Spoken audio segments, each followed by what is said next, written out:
კიდევ ერთი 4 მხრივის შეხვედრა გორში ინციდენტების პრევენციისა და მასზე რეაგირების მექანიზმის ფარგლებში გამართულ სამუშაო ჯგუფის შეხვედრაზე მონაწილეებმა წინა თვეში მომხდარი ყველა ინციდენტი განიხილეს. ქართულმა დელეგაციამ რუსული სამხედრო ვერტმფრენებისა და უპილოტო საფრენი აპარატების მხრიდან საქართველოს კონტროლირებად საჰაერო სივრცეში გადაადგილების ფაქტები გააპროტესტა. გარდა ამისა, შეხვედრაზე ერთ-ერთი მთავარი საკითხი ასევე ოკუპირებულ რეგიონებში დაკავებული ადამიანების გათავისუფლებაც იყო.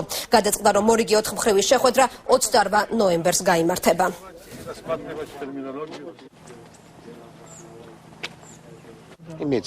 ჩვენ ზარდიანთქარის მცხოვრებლების პრობლემები განვიხილეთ, რაც შეეხება დაკავებულებს ქართულ მხარეს მათზე კითხვა არ დაუსვამს.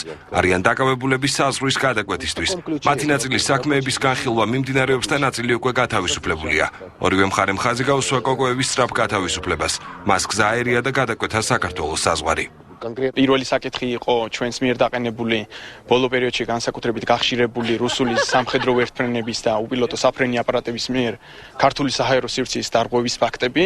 ამასთან დაკავშირებით ჩვენ წარმოვადგინეთ ვიდეო მასალა და რუსული მხარისგან მოვითხოვეთ, რომ თითოეული ჩვენს მიერ წარმოდგენილი ვიდეო მასალა იყოს ძალიან მკაფიო და კარგად გამოკვლეული. ჩვენ ასევე ვისაუბრეთ 28 სექტემბერს ზემონიქოზის ტერიტორიიდან სამშენებლო ბეტონმრევის გატაცების ფაქტთან დაკავშირებით.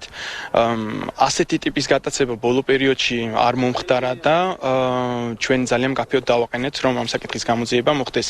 ამ საკითხის გამოძიებას ჩართული იყოს არა მხოლოდ სამხრეთ ოსეთის და რუსული მხარეები, არამედ თვითონ EUTOS და ევროკავშირის მონიტორინგის მისიის წარმომადგენლებიც.